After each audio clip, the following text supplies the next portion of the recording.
Section 11 of A Little Tour in France by Henry James. This recording is in the public domain. Chapter 27. The weather the next day was equally fair, so that it seemed an imprudence not to make sure of Aigues Mortes. Nimes itself could wait; at a pinch I could attend to Nimes in the rain. It was my belief that Aigues Mortes was a little gem, and it is natural to desire that gems should have an opportunity to sparkle. This is an excursion of but a few hours, and there is a little friendly, familiar, dawdling train that will convey you, in time for a noonday breakfast, to the small dead town where the blessed Saint Louis twice embarked for the Crusades. You may get back to Nimes for dinner. The run, or rather the walk, for the train doesn't run, is of about an hour. I found the little journey charming, and looked out of the carriage window on my right at the distant Cevennes, covered with tones of amber and blue, and all around at vineyards red with the touch of October. The grapes were gone, but the plants had a color of their own.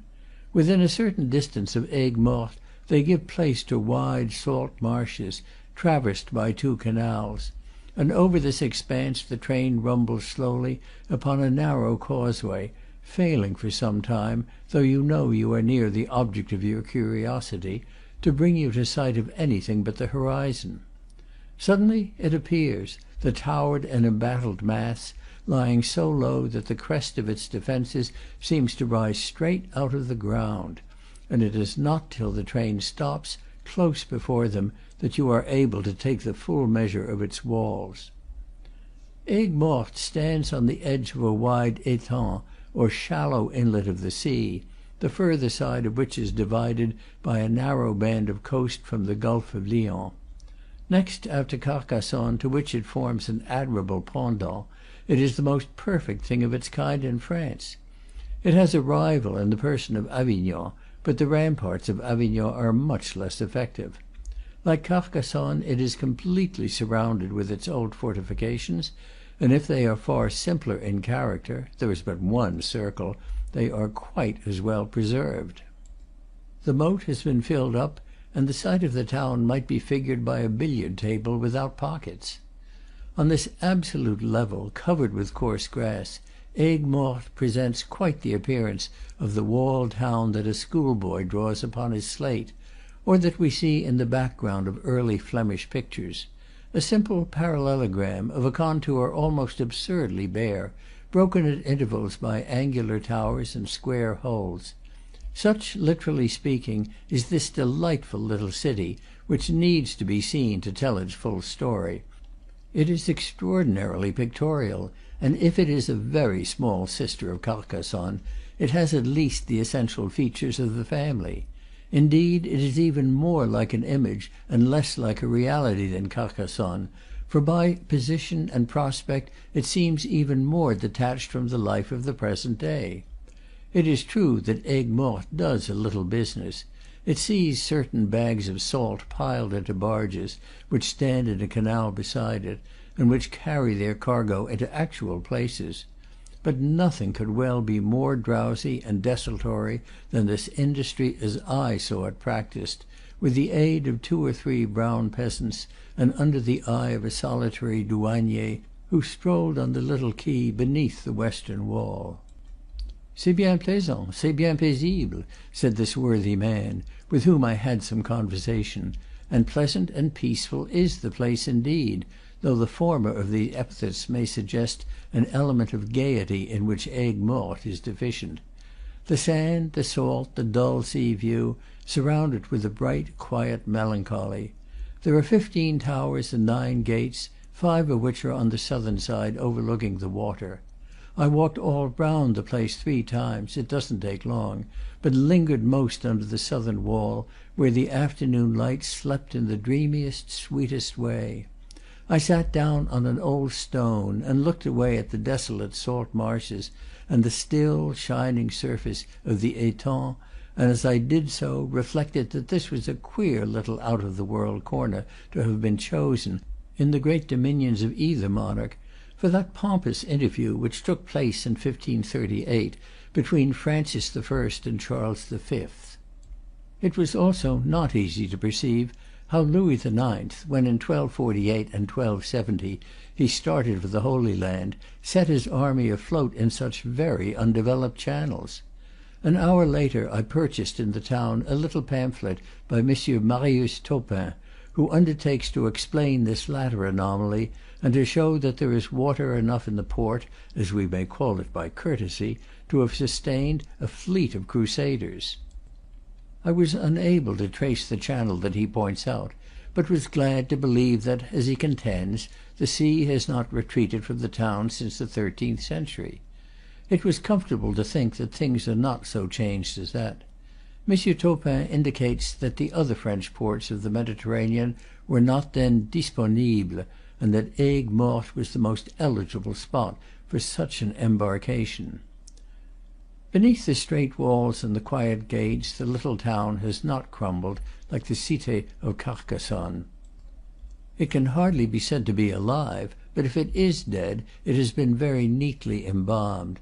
The hand of the restorer rests on it constantly, but this artist has not, as at Carcassonne, had miracles to accomplish. The interior is very still and empty, with small, stony, whitewashed streets, tenanted by a stray dog, a stray cat, a stray old woman. In the middle is a little place, with 2 or 3 cafes decorated by wide awnings.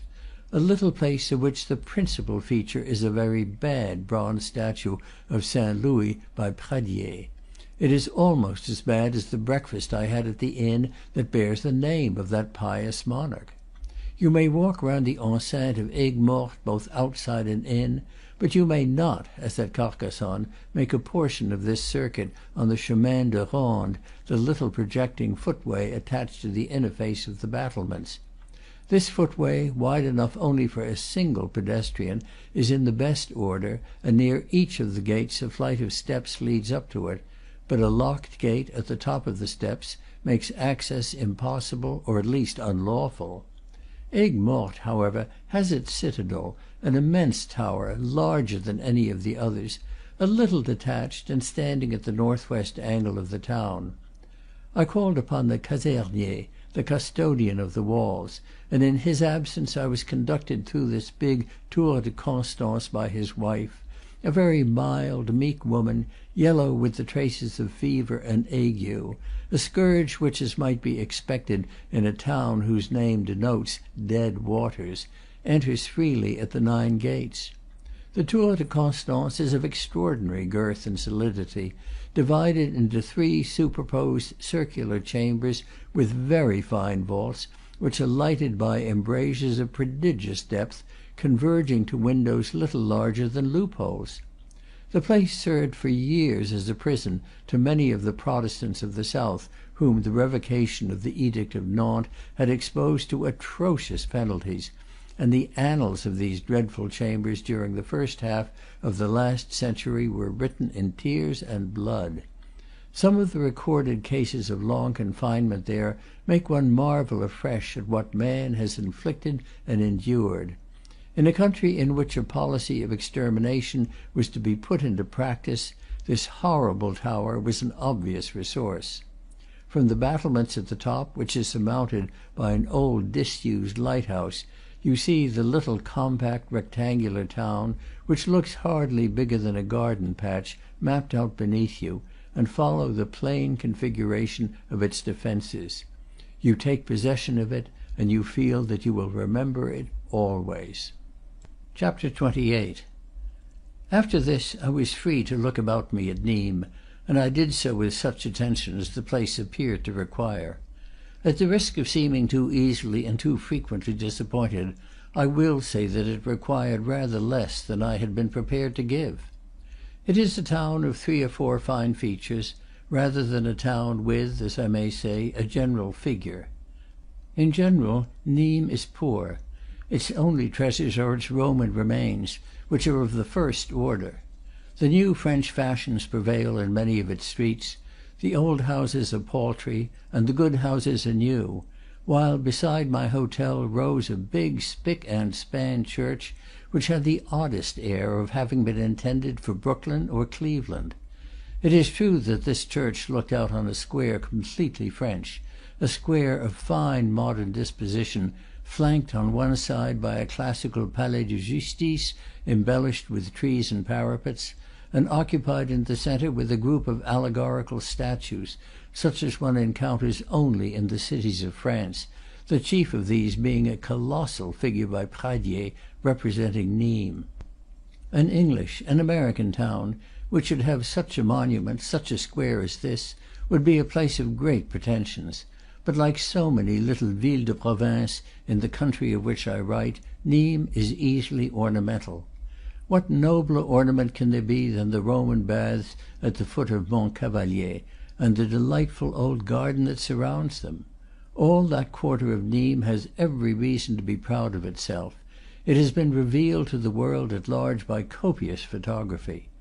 A clear, abundant stream gushes from the foot of a high hill, covered with trees and laid out in paths, and is distributed into basins which sufficiently refer themselves to the period that gave them birth, the period that has left its stamp on that pompous Peyrou which we admired at Montpellier.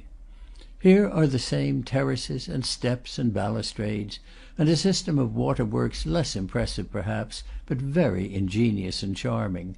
The whole place is a mixture of old Rome and of the French 18th century, for the remains of the antique baths are, in a measure, incorporated in the modern fountains. In a corner of this umbrageous precinct stands a small Roman ruin, which was known as a temple of Diana, but was more apparently a nymphaeum, and appears to have had a graceful connection with the adjacent baths.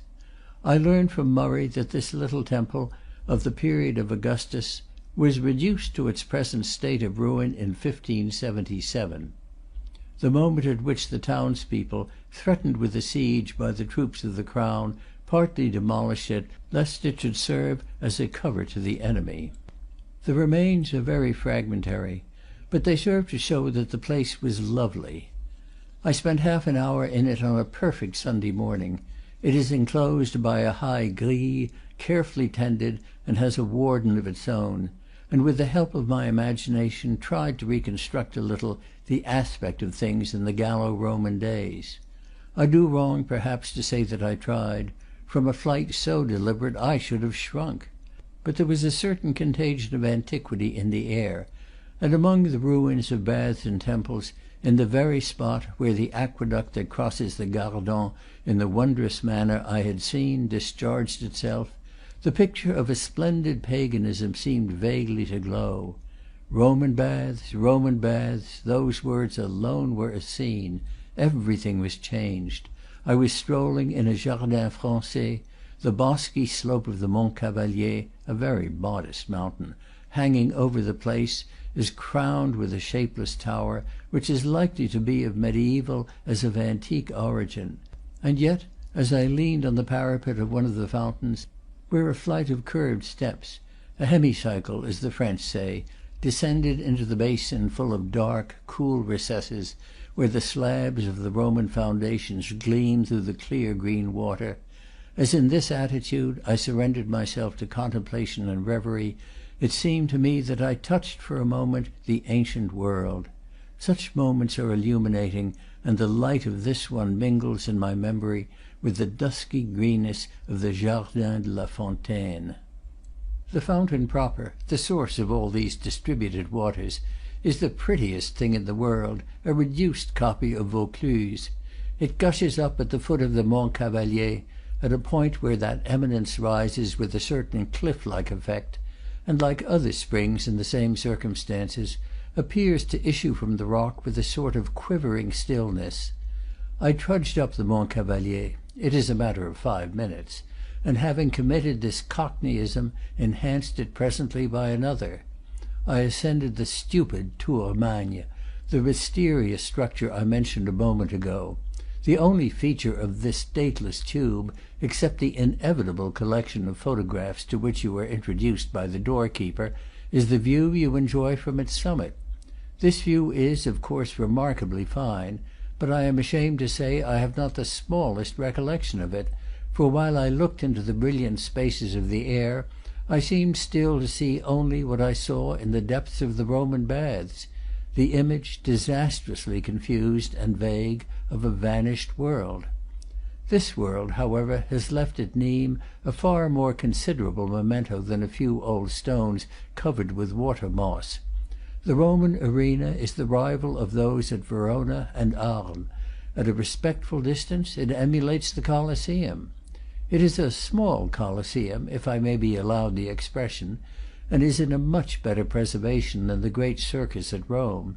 This is especially true of the external walls, with their arches, pillars, cornices.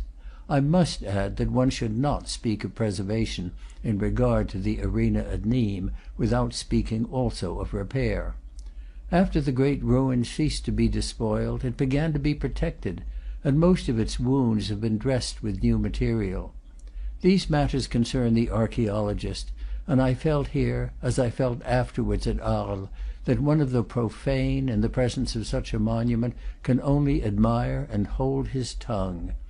The great impression, on the whole, is an impression of wonder that so much should have survived. What remains at Nimes, after all dilapidation is estimated, is astounding. I spent an hour in the arène on that same sweet Sunday morning, as I came back from the Roman baths, and saw that the corridors, the vaults, the staircases, the external casing are still virtually there. Many of these parts are wanting in the Colosseum, whose sublimity of size, however, can afford to dispense with detail. The seats at Nimes, like those at Verona, have been largely renewed. Not that this mattered much, as I lounged on the cool surface of one of them, and admired the mighty concavity of the place, and the elliptical skyline, broken by uneven blocks, and forming the rim of the monstrous cup, a cup that had been filled with horrors. And yet I made my reflections. I said to myself that though a Roman arena is one of the most impressive of the works of man, it has a touch of that same stupidity which I ventured to discover in the Pont du Gard. It is brutal, it is monotonous, it is not at all exquisite. The arènes at Nimes were arranged for a bullfight, a form of recreation that, as I was informed, is much dans les habitudes nimoises, and very common throughout Provence, where, still, according to my information, it is the usual pastime of a Sunday afternoon. At Arles and Nimes it has a characteristic setting, but in the villages the patrons of the game make a circle of carts and barrels, on which the spectators perch themselves. I was surprised at the prevalence, in mild Provence, of the Iberian vice, and hardly know whether it makes the custom more respectable that at Nimes and Arles the thing is shabbily and imperfectly done. The bulls are rarely killed, and indeed often are bulls only in the Irish sense of the term, being domestic and motherly cows. Such an entertainment, of course, does not supply to the arena that element of the exquisite which I spoke of as wanting. The exquisite in Nimes is mainly represented by the famous maison carrée. The first impression you receive from this delicate little building as you stand before it is that you have seen it already many times. Photographs, engravings, models, medals have placed it definitely in your eye, so that from the sentiment with which you regard it, curiosity and surprise are almost completely, and perhaps deplorably, absent. Admiration remains, however, admiration of a familiar and even slightly patronizing kind. The maison carrée does not overwhelm you. You can conceive it. It is not one of the great sensations of the antique art, but it is perfectly felicitous, and in spite of having been put to all sorts of incongruous uses, marvellously preserved. Its slender columns, its delicate proportions, its charming compactness seem to bring one nearer to the century that built it than the great superpositions of arenas and bridges, and give it the interest that vibrates from one age to another when the note of taste is struck. If anything were needed to make this little toy temple a happy production, the service would be rendered by the second-rate boulevard that conducts to it, adorned with inferior cafes and tobacco shops. Here, in a respectable recess, surrounded by vulgar habitations, and with the theatre of a classic pretension opposite, stands the small square house, so called because it is much longer than it is broad. I saw it first in the evening, in the vague moonlight, which made it look as if it were cast in bronze. Stendhal says, justly, that it has the shape of a playing card, and he expresses his admiration for it by the singular wish that an exact copy of it should be erected in Paris. He even goes so far as to say that in the year 1880 this tribute will have been rendered to its charms. Nothing would be more simple to his mind than to have in that city le Panthéon de Rome, quelque temple de Grèce. Stendhal found it amusing to write in the character of a commis voyageur, and sometimes it occurs to his reader that he really was one. Chapter 29. On my way from Nimes to Arles, I spent 3 hours at Tarascon, chiefly for the love of Alphonse Daudet, who has written nothing more genial than Les Aventures Prodigieuses de Tartarin, and the story of the siege of the bright dead little town, a mythic siege by the Prussians, in the Contes du Lundi. In the introduction which, for the new edition of his works, he has lately supplied to Tartarin, the author of this extravagant but kindly satire gives some account of the displeasure with which he has been visited by the ticklish Tarasconnais. Daudet relates that in his attempt to shed a humorous light upon some of the more erratic phases of the Provençal character, he selected Tarascon at a venture, not because the temperament of its natives is more vainglorious than that of their neighbors, or their rebellion against the despotism of fact more marked, but simply because he had to name a particular Provençal city. Tartarin is a hunter of lions and a charmer of women, a true produit du Midi, as Daudet says, who has the most fantastic and fabulous adventures. He is a minimized Don Quixote, with much less dignity, but with equal good faith, and the story of his exploits is a little masterpiece of the light comical. The Tarasconnais, however, declined to take the joke, and opened the vials of their wrath upon the mocking child of Nimes, who would have been better employed, they doubtless thought, in showing up the infirmities of his own family. I am bound to add that when I passed through Tarascon they did not appear to be in the least out of humour. Nothing could have been brighter, softer, more suggestive of amiable indifference than the picture it presented to my mind. It lies quietly beside the Rhone, looking across at Beaucaire, which seems very distant and independent, and tacitly consenting to let the castle of the good King René of Anjou, which projects very boldly into the river, pass for its most interesting feature. The other features are, primarily, a sort of vivid sleepiness in the aspect of the place, as if the September noon (it had lingered on into October) lasted longer there than elsewhere. Certain low arcades, which make the streets look grey and exhibit empty vistas, and a very curious and beautiful walk beside the Rhone denominated the Chaussee, a long and narrow causeway densely shaded by 2 rows of magnificent old trees planted in its embankment, and rendered doubly effective, at the moment I passed over it, by a little train of collegians, who had been taken out for mild exercise by a pair of young priests. Lastly, one may say that a striking element of Tarascon, as of any town that lies on the Rhone, is simply the Rhone itself, the big brown flood of uncertain temper which has never taken time to forget that it is a child of the mountain and the glacier, and that such an origin carries with it great privileges. Later, at Avignon, I observed it in the exercise of these privileges, chief among which was that of frightening the good people of the old papal city half out of their wits. The chateau of King René serves today as the prison of a district, and the traveller who wishes to look into it must obtain his permission at the mairie of Tarascon. If he have had a certain experience of French manners, his application will be accompanied with the forms of a considerable obsequiosity, and in this case his request will be granted as civilly as it had been made. The castle has more of the air of a severely feudal fortress than I should suppose the period of its construction, the first half of the 15th century, would have warranted, being tremendously bare and perpendicular, and constructed for comfort only in the sense that it was arranged for defence. It is a square and simple mass, composed of small yellow stones, and perched on a pedestal of rock which easily commands the river. The building has the usual circular towers at the corners, and a heavy cornice at the top, and immense stretches of sun-scorched wall, relieved at wide intervals by small windows, heavily cross-barred. It has, above all, an extreme steepness of aspect. I cannot express it otherwise. The walls are as sheer and inhospitable as precipices. The castle has kept its large moat, which is now a hollow filled with wild plants. To this tall fortress the good Rene retired in the middle of the 15th century, finding it apparently the most substantial thing left him in a dominion which had included Naples and Sicily, Lorraine and Anjou.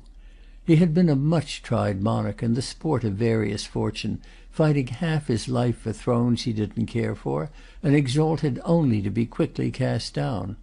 Provence was the country of his affection, and the memory of his troubles did not prevent him from holding a joyous court at Tarascon and at Aix. He finished the castle at Tarascon, which had been begun earlier in the century; finished it, I suppose, for consistency's sake, in the manner in which it had originally been designed, rather than in accordance with the artistic tastes that formed the consolation of his old age. He was a painter, a writer, a dramatist, a modern dilettante, addicted to private theatricals. There is something very attractive in the image that he has imprinted on the page of history. He was both clever and kind, and many reverses and much suffering had not embittered him, nor quenched his faculty of enjoyment. He was fond of his sweet Provence, and his sweet Provence has been grateful. It has woven a light tissue of legend around the memory of the good King Rene. I strolled over his dusky habitation. It must have taken all his good humor to light it up, at the heels of the custodian, who showed me the usual number of castle properties: a deep, well-light court, a collection of winding staircases and vaulted chambers, the embrasures of whose windows and the recesses of whose doorways reveal a tremendous thickness of wall. These things constitute the general identity of old castles, and when one has wandered through a good many, with due discretion of step and protrusion of head, one ceases very much to distinguish and remember, and contents oneself with consigning them to the honourable limbo of the romantic. I must add that this reflection did not the least deter me from crossing the bridge which connects Tarascon with Beaucaire, in order to examine the old fortress whose ruins adorn the latter city. It stands on a foundation of rock much higher than that of Tarascon, and looks over with a melancholy expression at its better conditioned brother. Its position is magnificent, and its outline very gallant. I was well rewarded for my pilgrimage, for if the castle of Beaucaire is only a fragment, the whole place, with its position and its views, is an ineffaceable picture. It was the stronghold of the Montmorencys, and its last tenant was that rash Duke Francois, whom Richelieu, seizing every occasion to trample on a great noble, caused to be beheaded at Toulouse, where we saw in the Capitol the butcher's knife with which the cardinal pruned the crown of France of its thorns. The castle, after the death of this victim, was virtually demolished. Its site, which nature to-day has taken again to herself, has an extraordinary charm. The mass of rock that it formerly covered rises high above the town, and is as precipitous as the side of the Rhone.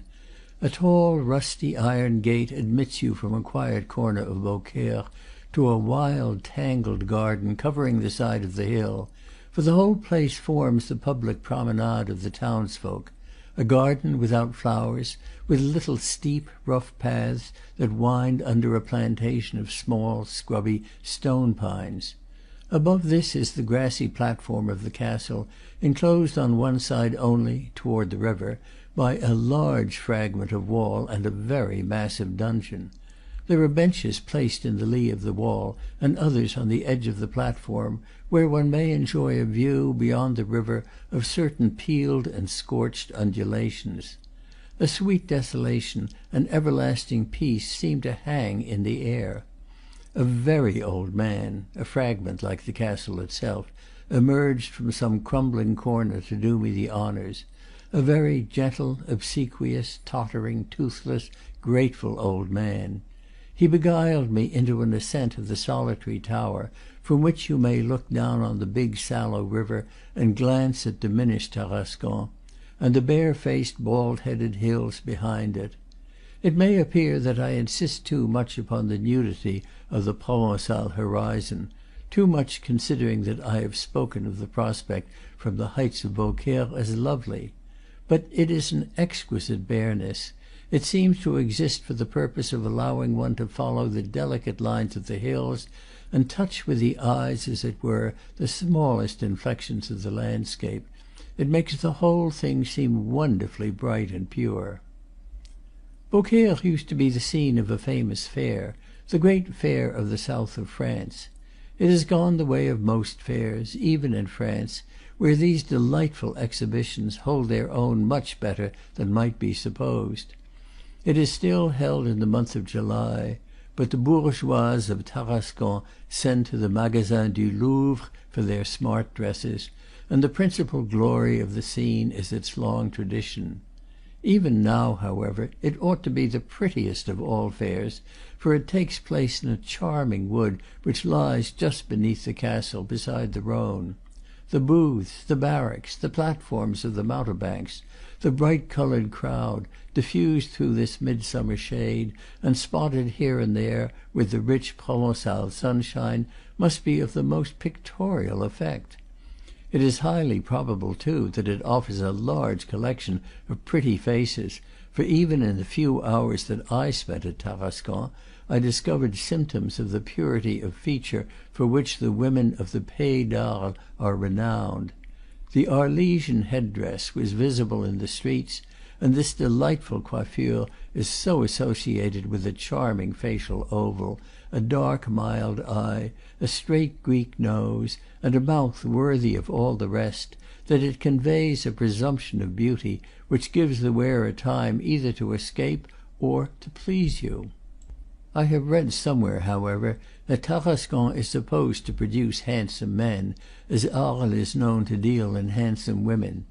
It may be that I should have found the Tarasconnais very fine fellows if I had encountered enough specimens to justify an induction; but there were very few males in the streets, and the place presented no appearance of activity. Here and there the black coif of an old woman or of a young girl was framed by a low doorway; but for the rest, as I have said, Tarascon was mostly involved in a siesta. There was not a creature in the little church of St. Martha, which I made a point of visiting before I returned to the station, and which, with its fine Romanesque side portal and its pointed and crocketed Gothic spire, is as curious as it need be in view of its tradition. It stands in a quiet corner, where the grass grows between the small cobble-stones, and you pass beneath a deep archway to reach it. The tradition relates that St. Martha tamed with her own hands and attached to her girdle a dreadful dragon, who was known as the Tarasque, and is reported to have given his name to the city on whose site, amid the rocks which form the base of the chateau, he had his cavern. The dragon, perhaps, is the symbol of a ravening paganism dispelled by the eloquence of a sweet evangelist. The bones of the interesting saint, at all events, were found in the 11th century in a cave beneath the spot on which her altar now stands. I know not what had become of the bones of the dragon. End of section 11.